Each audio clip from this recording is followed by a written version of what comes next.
Hi! ఇప్పుడు మనం సామ్‌సంగ్‌లో ఉన్న ఏఐ ఎడిటింగ్ ఎలా చేయాలో ఒకసారి చూద్దాము. గ్యాలరీ ఓపెన్ చేశాను.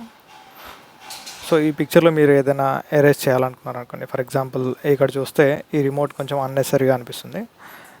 ఆహ్, దీన్ని రిమూవ్ చేయాలనుకోండి. జస్ట్ ఇక్కడ కింద ఉన్న ఎడిట్ బటన్ క్లిక్ చేయండి. ఎడిట్ బటన్ క్లిక్ చేసిన తర్వాత లెఫ్ట్ సైడ్‌లో బ్లూ కలర్‌లో ఒక ఐకాన్ కనిపిస్తుంది. అది ఏఐ ఐకాన్.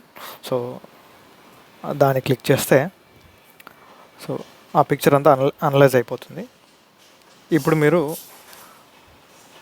ఫర్ ఎగ్జాంపుల్ ఈ రిమోట్ని రిమూవ్ చేయాలనుకున్నారనుకోండి.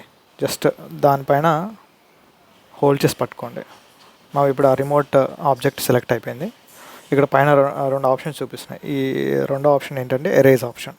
ఈ ఎరేజ్ ఆప్షన్ క్లిక్ చేస్తే సో ఇప్పుడు చూసారా అది ఎరేజ్ అయిపోయింది.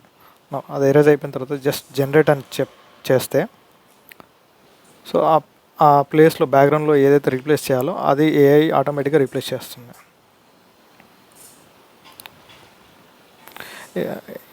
ఇదంతా చేయడానికి మీకు ఇంటర్నెట్ ఖచ్చితంగా ఉండాలి. సో ఇప్పుడు చూడండి.